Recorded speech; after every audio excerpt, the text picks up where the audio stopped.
আমন্ত্রণ দীপ্ত বাণিজ্য সংবাদে। আপনাদের সাথে আছি আমি ইয়াসমিন সুমনা।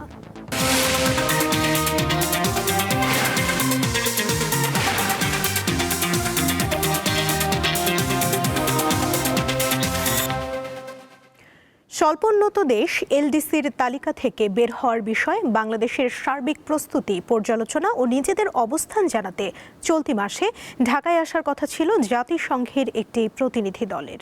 সেই সঙ্গে বাংলাদেশের এলডিসি উত্তরণ বিষয়ে 21শে জানুয়ারি একটি স্বাধীন প্রস্তুতিমূলক মূল্যায়ন প্রতিবেদন উপস্থাপনের কথা ছিল, কিন্তু এর আগেই জাতিসংঘ প্রতিনিধি দলের সফর স্থগিত করা হয়েছে। নতুন কোনো তারিখ এখনও নির্ধারিত হয়নি। জাতিসংঘের আন্ডার সেক্রেটারি জেনারেল ও পঞ্চম এলডিসি সম্মেলনের মহাসচিব রাবাব ফাতিমার নেতৃত্বে প্রতিনিধি দলটির ঢাকায় আসার কথা ছিল। জানা গেছে আগামী মাসে নির্বাচিত সরকার দায়িত্ব নেয়ার পর দলটি বাংলাদেশ সফর করতে পারে। জাতিসংঘের সাধারণ পরিষদের অনুমোদন পেলে চলতি 2026 সালের 24শে নভেম্বর বাংলাদেশ আনুষ্ঠানিকভাবে এলডিসি শ্রেণী থেকে বেরিয়ে যাবে। দেশে প্রতি বছর 10% বেশি হারে তরলকৃত পেট্রোলিয়াম গ্যাস এলপিজির চাহিদা বাড়ে, তাই বাজারে সরবরাহ বাড়াতে হয়। সেই লক্ষ্যে 2023 সালের তুলনায় 2024 সালে আমদানি বেড়েছে প্রায় 3,36,000 টন। তবে আগের বছরের তুলনায় গত বছর আমদানি কমেছে প্রায় 1.5 লাখ টন। বছরের শেষ 3 মাসে আমদানি কমার হার ছিল বেশি। বাংলাদেশ এনার্জি রেগুলেটরি কমিশন বিইআরসির তথ্য বিশ্লেষণে দেখা যায় 2023 সালে এলপিজি আমদানি হয় 12,75,000 টন, 2024 সালে আসে 16,10,000 টন, আর গত বছর আসে 14,65,000 টন। আমদানি বাড়ার কথা থাকলেও উল্টো 10% কমেছে। এতে বছর শেষে যেটুকু মজুদ থাকার কথা তাও বাজারে বিক্রি হয়ে গেছে। এরপরও বাজারের চাহিদা মেটানো যাচ্ছে না, ফলে দ্বিগুণ দামেও সিলিন্ডার পাচ্ছেন না ভোক্তা। বিইআরসি বলছে দেশে এলপিজি ব্যবসার লাইসেন্স নিয়েছে 52টি কোম্পানি। এর মধ্যে সিলিন্ডারে গ্যাস ভরতে 32টি কোম্পানি নিজস্ব প্ল্যান্ট আছে, আমদানি করার সক্ষমতা আছে 23টি কোম্পানির। এদিকে 2 সপ্তাহ পরও ঢাকায় এলপিজির সংকট কাটেনি। 12 কেজির এলপিজির সিলিন্ডারের দাম 1,306 টাকা হলেও ভোক্তার দিতে হচ্ছে 2 থেকে 2,500 টাকা পর্যন্ত। ক্রমেই জমে উঠেছে ঢাকা আন্তর্জাতিক বাণিজ্য মেলা। ছুটির দিনে ভিড় কিছুটা বেশি দেখা যায়। বরাবরের মতো ক্রোকারিজ, পোশাক ও গৃহসজ্জার সামগ্রীর প্রতি বেশি আগ্রহ দেখা গেছে। শুক্রবার সকাল থেকে বাণিজ্য মেলায় ক্রেতা ও দর্শনার্থীদের ভিড়। অনেকেই এসেছেন পরিবার পরিজন নিয়ে। সবাই ব্যস্ত পছন্দের জিনিস খুঁজতে। খেলনা কিনতে আসছি, অনেকগুলো খেলনা কিনেছি, ট্রাক, পিস্তল, হুন্ডার। প্রত্যেক বছর যেরকম ক্রাউডই থাকে, এবছর তেমন কোনো ক্রাউডই নেই। আমার ফ্রেন্ডদের নিয়ে আসা হয়েছে, এবার মোটামুটি ভালোই লাগছে। গৃহস্থলের কাজে দৈনন্দিন প্রয়োজন পড়ে এমন সব পণ্যের দিকে নজর বেশি ক্রেতার। এর মধ্যে ইলেকট্রিক চুলা বা রান্নার পণ্য বেশি খুঁজছেন তারা। আমাদের বাসায় একদমই গ্যাস থাকে না, আর রান্নাবান্না খুবই অসুবিধা হচ্ছে। সকালবেলা উঠে অফিসে যেতেও অনেক অসুবিধা হয়, খাওয়া দাওয়া বন্ধ, অনেকটা ওরকম অবস্থা। তো এখন বাধ্য হয়ে এটা কিনতে হচ্ছে আর কি। বিদ্যুৎ বিলটা বাড়বে, হ্যাঁ বিদ্যুৎ বিলটা আমি মাথায় রাখছি যে কিছুটা বিদ্যুৎ বিল আমার এখানে বাড়বে, কিন্তু টেম্পোরারি আর কি অল্টারনেট একটা সলিউশনের জন্য আর কি এটা চিন্তা করতেছি। বিদেশি স্টলগুলোর মধ্যে কাশ্মীরি শাল, পোশাক, টার্কিশ কার্পেট, পাকিস্তানি 3 পিস ও থাইল্যান্ডের বিভিন্ন পণ্য খুঁজছেন ক্রেতারা।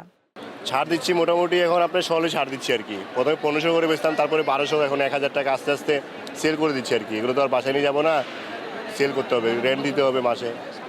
আসবাবপত্রেও আগ্রহ দেখা গেছে অনেকের। নতুন ডিজাইনের আসবাবপত্র নিয়ে এসেছে বিভিন্ন প্রতিষ্ঠান। মেলা থেকে ফার্নিচার আমরা নেওয়ার উদ্দেশ্য হচ্ছে একটা, যে এখানে কম্পেয়ার করা যাচ্ছে, অনেকগুলো শোরুম পাশাপাশি থাকে, আর মেলাতে তারা একটা এক্সট্রা অ্যাডভান্টেজ দেয়। ফার্নিচার এমন একটা জিনিস যেটা কারো নিড না হলে কিনতে চায় না বা আসে না, তো ওই আগ্রহ থেকে কাস্টমার অনেক আসে। কিন্তু এবারের মেলাতে যেটা হয়েছে, কাস্টমার ভিজিটর অনেক বেশি, কিন্তু ক্রেতা, যে প্রকৃত ক্রেতা বা বায়ার বলতে পারি, এগুলো কম আর কি। বর্ণিল আলোয় ঘর সাজাতে ঝাড়বাতির প্রতিও আকৃষ্ট হতে দেখা গেছে ক্রেতাদের।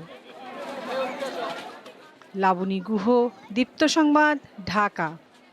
শীতকালের অন্যতম জনপ্রিয় খাবার কুমড়া বড়ি তৈরিতে ব্যস্ত সময় পার করছেন নওগাঁর কারিগররা। খাদ্য তালিকায় এই বড়ি অন্যতম প্রধান রন্ধন অনুষঙ্গ হিসেবেই পরিচিত ও জনপ্রিয়। এ সময় চাহিদা বাড়ায় ভোর থেকে শুরু হয়ে সারাদিন ব্যস্ত সময় পার করছেন কুমড়া বড়ির কারিগররা। মাসকালাই, চালকুমড়া, জিরা, কালিজিরা, মোহরি সহ নানা উপকরণ সারা রাত ভিজিয়ে রাখার পর মেশিনের সাহায্যে গুঁড়া করে বড়ি তৈরির উপযোগী করা হয়। এরপর 2 থেকে 3 দিন ধরে এগুলো শুকানো হয়। নওগাঁর রানীনগর উপজেলার খটেশ্বর গ্রামের প্রতিটি বাড়িতে চলছে এই কর্মযজ্ঞ।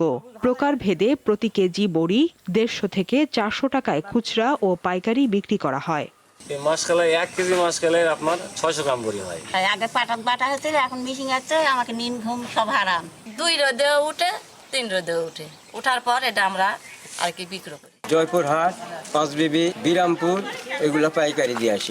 নিজ জেলার প্রয়োজন মিটিয়ে পাঠানো হচ্ছে সারা দেশের বিভিন্ন স্থানে। তবে বড়ি তৈরির প্রধান উপকরণ মাসকালাই সহ অন্যান্য জিনিসপত্রের দাম বেড়ে যাওয়ায় এবং স্বল্প সুদে ঋণ না পাওয়ায় এই শিল্পটি থেকে অনেকেই মুখ ফিরিয়ে নিচ্ছেন। কালাইয়ের দাম বেশি। 2 মাস আগে কালাই ছিল 4100 টাকা বস্তা, এখন 6000 টাকা বস্তা কালাই। তো সরকার থেকে কোনো আর্থিক সহায়তা পাই নাই, এই জন্য আমাদের বাইরের সেল করতে পারতেছি না। আমরা উদ্যোগ নিয়ে তাদের একটি দল গঠন করে, যারা এই পেশাতে এখনো আছে, তাদেরকে সরকারি কোন কোন সুবিধার আওতায় আনা যায় এবং তাদেরকে সাবলীলভাবে সরকারের সাথে আমাদের সাথে যেন তারা কাজ করতে পারে, সেই বিষয়ে আমরা উদ্যোগ নিব। পুষ্টিবিদরা জানান, মাসকালাইয়ের কুমড়ার বড়ি উচ্চ প্রোটিন, ফাইবার, আয়রন ও অ্যান্টিঅক্সিডেন্ট সমৃদ্ধ একটি পুষ্টিকর খাবার, যা হজম শক্তি বাড়ায়, হার্ট সুস্থ রাখে, পেশি গঠন এবং ডায়াবেটিস ও রোগ প্রতিরোধ ক্ষমতা বাড়াতে সহায়তা করে। বাঙালির রান্নাঘরে প্রাচীন কাল থেকে বিভিন্ন তরকারির সাথে এই বড়ি ব্যবহার করা হয়। সাদিয়া চৌধুরী, দীপ্ত, বার্তা কক্ষ।